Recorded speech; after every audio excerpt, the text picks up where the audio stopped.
Hi. Normally this is the part of the video where I do some weird sort of choppy intro, because in my little brain, I'm thinking that's going to move the pace of the video along a lot faster with getting out some good information. Not always the case. But for this type of video, which I am doing for fun, my own curiosity, and a little bit of information, I find it really important to stress you do not need to buy a custom shop guitar. Your merit and your value as a player is not based on how expensive of a guitar you have or how many guitars you have. Not how it works. If you play an Epiphone guitar, if you play a Gibson Studio, Tribute, Standard, Junior, Special, Deluxe, Traditional, Classic, any of those things, and you enjoy playing that guitar, it gives you joy, and it motivates you to continue playing, that's enough. That's all that really matters. It's all personal preference and what you're willing to spend to get that personal value out of your instrument. I've said my piece. I'm also not a dentist. And yes, I play my guitars.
Now that we've heard a quick sound sample there, I understand that most people, when they hear an A-B comparison, using the same amp settings and stuff like that, if there's not a stark difference, then they will not be able to hear the difference. So if you want to go back and listen to that one, here, what you're listening for is, on the custom buckers, when I play that little higher register section, you'll be able to hear that the top end is a little more pronounced and a little sweeter. Whereas with the Tribute and the Studio, they both have 490R pickups in the neck position. They're slightly hotter and there's more focus. There's like a mid-range boost to it. So they'll distort a little quicker and there's more focus on the like mid-range or upper mid-range rather than the high end.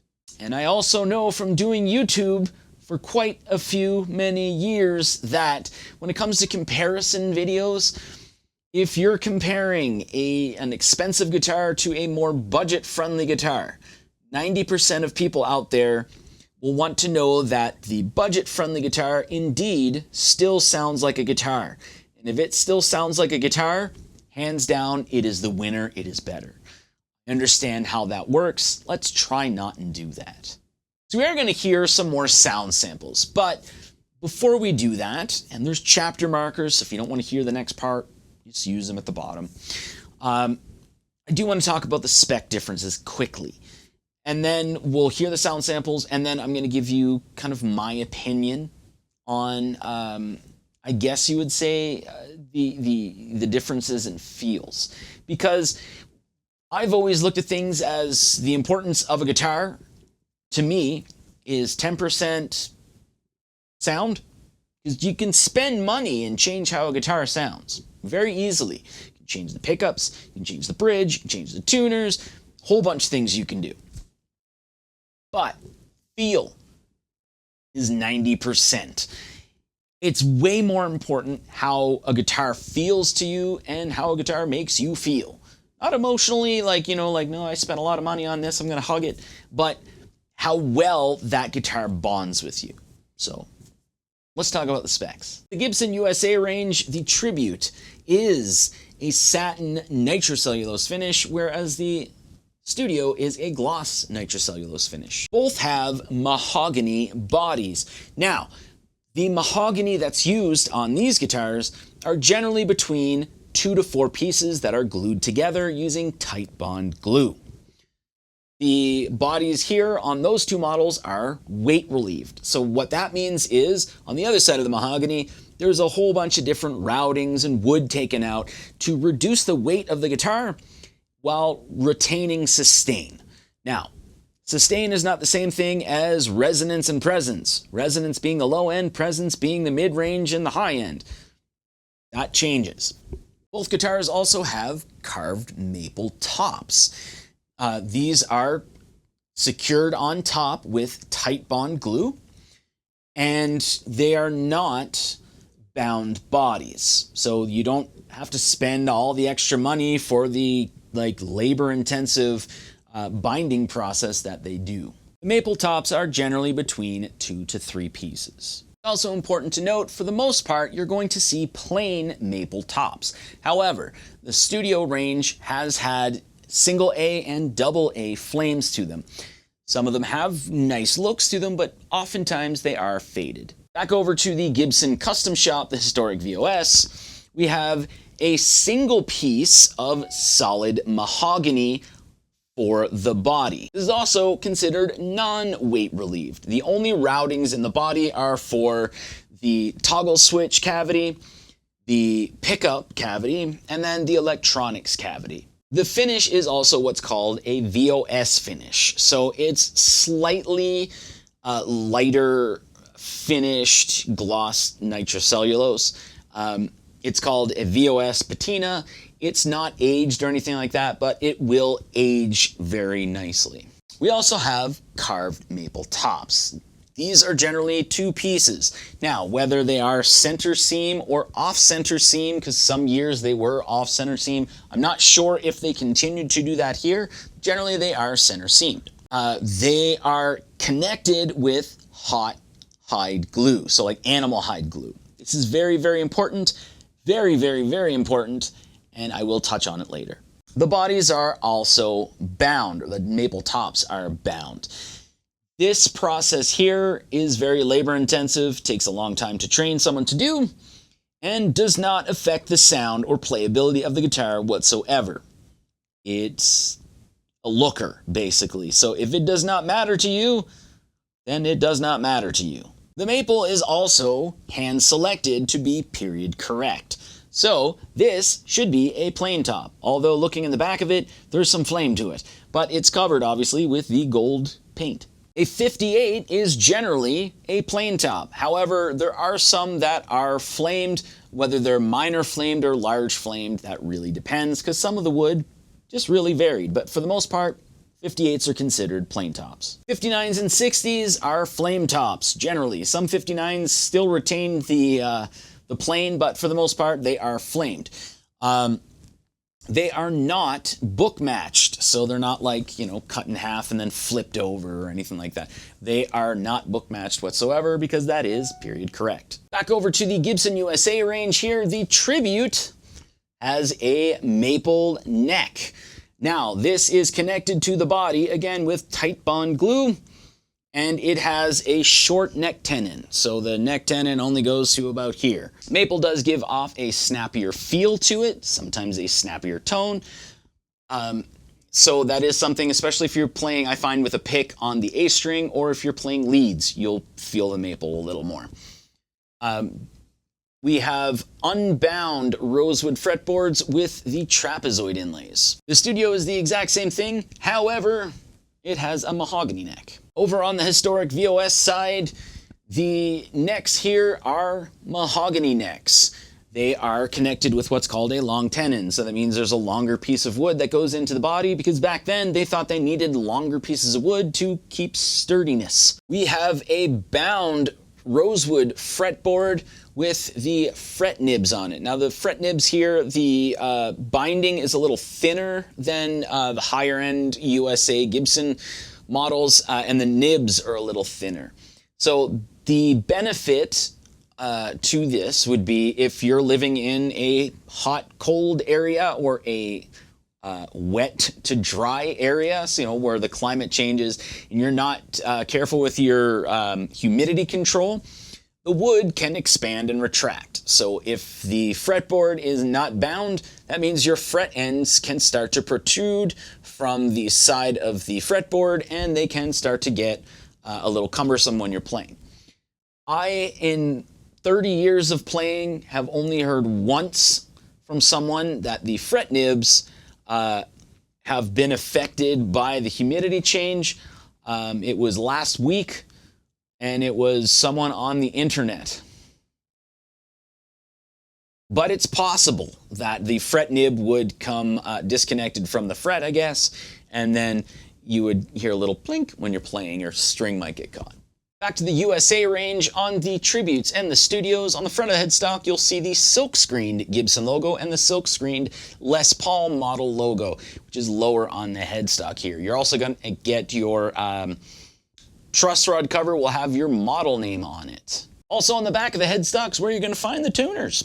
The tuners are usually either the Gibson Clouson style vintage deluxe tuners or the Grover Rotomatic tuners. Both of these are the larger hole size. So basically, if you want to change over to any modern type of locking tuners or any other tuner, you can do that, not a problem here. Back over to the VOS side here, we have the Gibson logo inlaid. You'll note that the inlay here is a different color. You're also going to see that the Les Paul model is silk screened and it is higher up on the headstock to be period correct. Some of the logos, whether they be low logos or this one, which would be considered a regular logo, they're period correct generally as well. So like on a 56 or 54 or some 57s, you'll see the Gibson logo kind of reaches right to this pole here. You also do not have any indicators on the truss rod cover because back then there was no model indicator there. The back of the headstock is where you're going to find your Clouson vintage tuners. These are vintage sized. So the holes here are smaller. That means if you want to, for some reason, change your tuners out to be like modern locking tuners or just modern tuners, means you're going to have to ream out the hole, so enlarge in the hole to actually make everything fit. Gibson USA uses Graphtec nuts. On the VOS side, we have nylon nuts. Back on the Gibson USA side, we have a Nashville style bridge, so that means that all of the saddles are facing in the same direction. We also have a stop bar. These are both connected to the body via a metal doweling system. On the VOS side, we have aged hardware, and we have an ABR1 bridge. That means that the low E and the A string have the saddles facing in a different direction than the other four. The stop bar is connected to the body via a metal doweling system. However, the ABR1 bridge is drilled directly into the body. Back to the USA, the pickups here on the Tribute are the 490T and 490R in the neck. These are Alnico 2 magnet pickups. They are somewhat based on the PAF, patent applied for pickups. However, there is a boost in the mid-range and they are ever so slightly hotter, so they distort quicker. The Studio here has the 498T in the bridge, which is an Alnico 5 magnet, and it is a hotter version of the 490T. So again, will distort a lot faster. Those pickups are wax potted. Back on the VOS side, we have custom buckers. So these are what Gibson considers to be the closest that they have to the original patent applied for PAF pickups. They are Alnico 3 magnets and they are not wax potted. Back on the Gibson USA range for the Tribute and the Studio and even the Classic, we have Gibson branded potentiometers. Now, these are loaded through a PCB, so a printed circuit board. That does not make your guitar a computer. I've heard that so many times online, it's not even funny. It is a cost saver, so it's cheaper to have the pots and everything connected and printed out with circuit boards rather than to pay someone to hand solder all of the connections. It's also a lot easier for the studio where it has the push-pulls. The capacitors here are just generic type capacitors. On the VOS side, we have 4 Gibson branded CTS potentiometers, which are hand soldered using paper and oil capacitors. So a lot of people call these the Black Beauties, a lot of people call these the Bumblebee capacitors. So again, hand soldered, so there's no fake computering here on this. So those are the main spec differences. There's a lot more that goes into it. I don't want this video to be 2 hours long, so there a lot of the individual parts, like in plastics that are used, like the acetate and stuff like that. Some of the finishing methods, like the aniline dye that's on the back of the VOS. There's a lot more that actually goes into the construction of the guitar than with the USA range, and it's very specific. Thus, that's where you find price increases because they have to source different types of parts. Here is more sound samples.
Okay, so now that we've heard all of the different sound samples, we've listed the spec differences, which can give you a bit of a headache.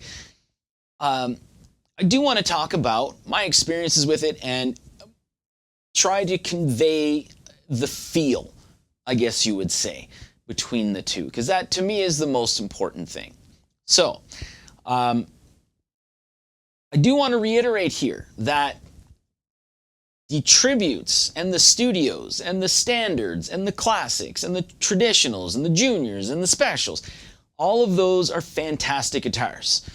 Those are guitars that you can go into the store, and if you take them off the wall and you play them and you really enjoy them, you can buy them, bring them home, and you'll be happy for a very, very, very, very, very long time, possibly the rest of your life. They feel great. They're more than enough for what you need. But there's a different type of feel to the custom shops. And that's something that I really did not want to experience, I guess you would say. So basically, Kevin, the other guy on this channel, went in and bought a Gibson 1959 Les Paul Standard VOS in Dirty Lemon. And he bought that and brought it home and said, this guitar feels unlike any other guitar that I've ever played in my life. It's just a whole completely different level, and he just could not believe how that guitar felt. He sent me pictures of it. I thought the flame top was very, very nice. And then I thought to myself, you know what? Because I tried to stay away from the custom shop stuff, because I'm in Canada. Those start generally around $6,700. The 59 is $9,000. And they go up from there. So I try to avoid playing those because I knew if it was life-changing, then it would change my wallet. So after hearing this, and after, you know, seeing some videos of him playing it and him kind of describing his experience, I thought, you know what? I'm gonna go in and I'm gonna play a 58. Because that's, to me, I love the chunky necks. I've always wanted a Goldtop, and I've always wanted a 58.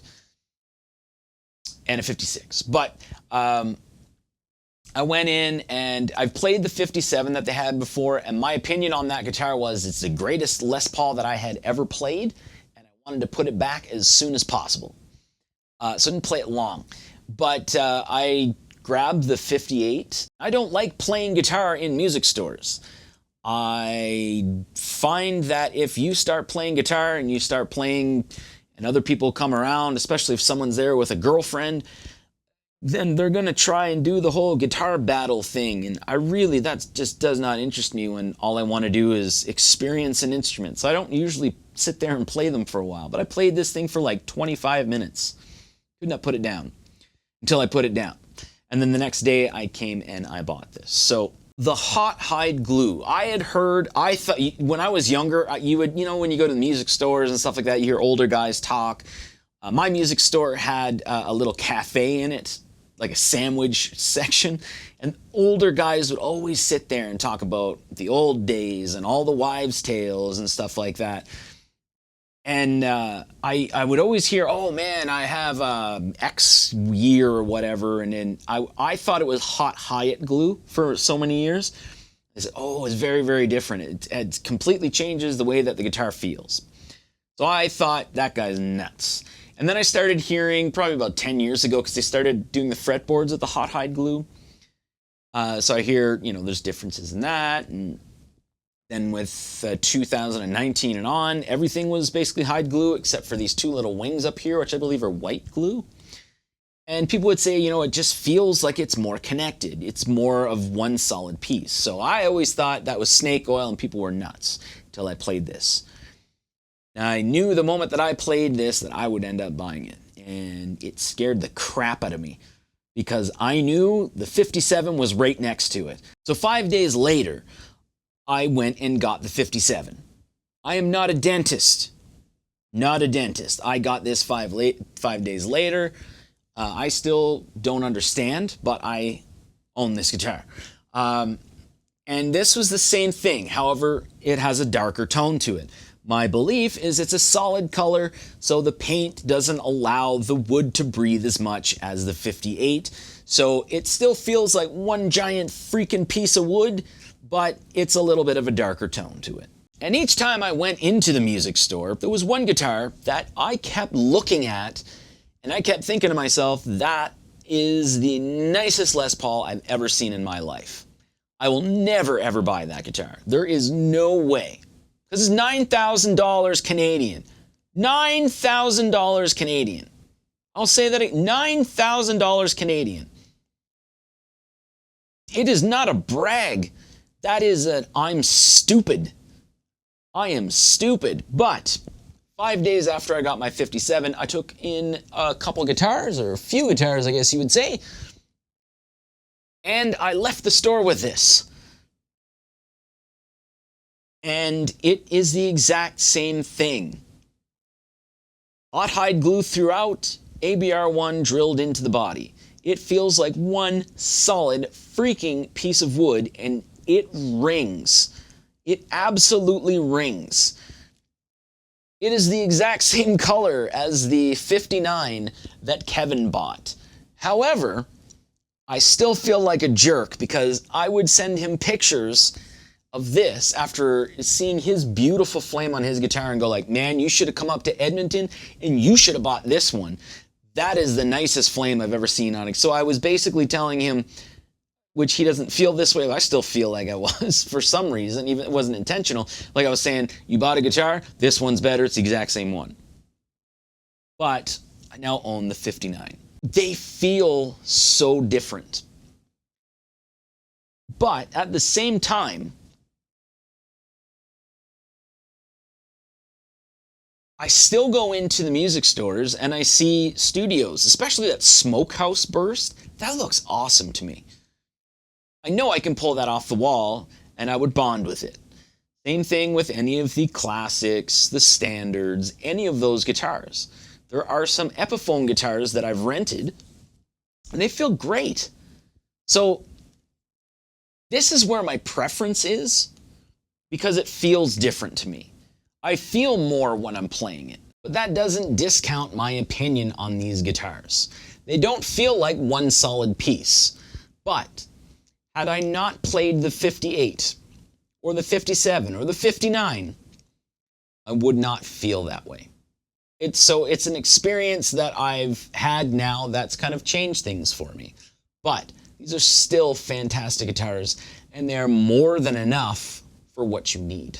Same with the Epiphones. So hopefully there was some benefit to the video for you, because really I wanted to do it because I wanted to kind of re-experience the differences, I guess you would say, and just form a secondary opinion, I guess, on these guitars, because I'm not like a big YouTuber. I don't even consider myself a YouTuber, but I'm still asked on a daily basis my opinions on certain types of guitars. And after the experience with the VOS guitars, I wanted to make sure that I could still give an accurate opinion. So that's why I did it. So thanks for watching.